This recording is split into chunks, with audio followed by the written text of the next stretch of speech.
అయితే పీసీసీ లేదంటే కేబినెట్ చివరకు కాంగ్రెస్ బంపర్ ఆఫర్ ఇచ్చింది. విలీనం తర్వాతే ఈ ఆఫర్ అమల్లోకి వస్తుంది. అయితే కార్యకర్తలతో మాట్లాడాకే నిర్ణయమని బయటకు చెబుతున్నా విలీనానికే ఓకే ఆలోచనలో ఉన్నారు చిరంజీవి. ఇదిలా ఉంటే పీఆర్పీ కాంగ్రెస్ తో పొత్తు పెట్టుకుంటే ఓకే, విలీనమైతే సీన్ సితారవుతుందని వార్నింగ్ ఇచ్చారు శోభారాణి.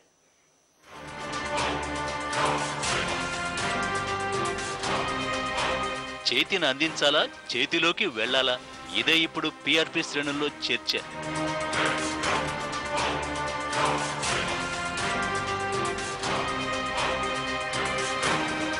కాంగ్రెస్ మాత్రం చిరుకు మెగా ఆఫర్ ఇచ్చే యోచనలో ఉంది. పీసీసీ పగ్గాలిచ్చేసి పార్టీని బలోపేతం చేయాలన్నది ఒక ఆలోచన. ఈ ఆలోచనకు పీఆర్పీ శ్రేణులు నై అంటున్నాయి. చిరుకు ముఖ్యమంత్రి స్థాయి గౌరవం కావాలని కోరుకుంటున్నాయి. దీంతో రాజ్యసభకు పంపి చిరును కేంద్ర కేబినెట్ లో చేర్చాలని మరో ఆలోచన చేస్తోంది. ఇటు పీసీసీనిస్తే కాంగ్రెస్ ఇరకాటంలో పడే అవకాశం కూడా ఉంది.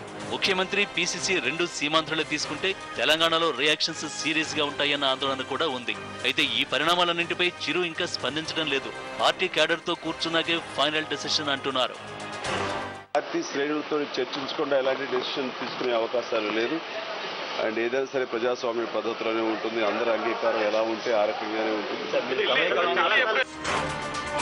ఇదిలా ఉంటే పార్టీని విలీనం చేయడం పీఆర్పీలో చాలా మందికి ఇష్టం లేదని తెలుస్తోంది. రేపు చిరు కాంగ్రెస్ లో కలిస్తే మన పరిస్థితి ఏంటని ఆలోచిస్తున్న వారు ఉన్నారు. తమకు చిరంజీవి ఎలాంటి భరోసా ఇస్తారో అన్న సందేహంలో పడ్డారు. కాంగ్రెస్ కు మద్దతునిచ్చి రాష్ట్ర కేబినెట్ లో చేరే వరకు ఓకే, విలీనం చేస్తే సీన్ రివర్స్ అవుతుందని, పార్టీలో ఉద్రిక్త పరిస్థితులు తలెత్తుతాయని శోభారాణి లాంటి నేతలు అంటున్నారు.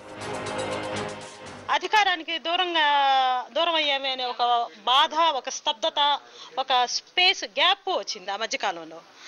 కానీ ఈరోజు కాంగ్రెస్ పార్టీ మా అవసరార్థం మా పొత్తు తీసుకోవడం ద్వారా కాంగ్రెస్ పార్టీ మనుగడ సాగించే పరిస్థితుల్లో పొత్తు ఇచ్చి ప్రభుత్వ యంత్రాంగాన్ని ముందుకు తీసుకెళ్లడం కోసం మేము పొత్తుకు దిగాం. First thing. ఇకపోతే పొత్తులో మేము అధికారంలో కూడా భాగస్వామ్యం తీసుకోవటం అనేది ఇంకొక అడుగు మేము ముందుకేసామనే చెప్పొచ్చు. అది మా నైతిక విజయంగా మేము భావిస్తున్నామండి. ఎందుకంటే ఈరోజు ఒక నేషనల్ పార్టీ 18 సీట్లు ఉన్నటువంటి మా ప్రాంతీయ పార్టీకి, కొత్త పార్టీ, ఇంకా 2 సంవత్సరాలు పూర్తి చేసుకున్న చిన్న బాలుడిలాగా ఉన్నటువంటి పార్టీ మీద పూర్తిగా ఆధారపడి చిరంజీవి గారి చరిష్మాతో, ప్రజారాజ్యం పార్టీలో ఉన్నటువంటి కార్యకర్తల చరిష్మాతో జనంలోకి వెళ్లాలని మా దగ్గరికి రావడం అనేది మా నైతిక విజయం. విలీనం అయితే మాత్రం అది చాలా పరిస్థితులు చాలా ఉద్రిక్తంగా ఉంటాయి ఖచ్చితంగా. ఆబ్వియస్లీ అంటే ఆ రోజు వచ్చినప్పుడు చెప్తాం. విలీనం అని అన్న రోజు అది ఆ రోజు చూపిస్తాను తప్పితే ఈ రోజు పొత్తు వరకు మాత్రం ప్రమాదం ఏమి లేదు మాకు. మొత్తానికి సహాయమా విలీనమా అన్న విషయాన్ని జిల్లా స్థాయి కార్యకర్తలతో కూడా చర్చించాలని మంగళవారం చిరు ఇంట్లో భేటీ అయిన పీఆర్పీ నాయకులు డిసైడ్ చేశారు. అన్నీ ఆలోచించాకే చిరు ఢిల్లీ ఫ్లైట్ ఎక్కుతారని చెబుతున్నారు.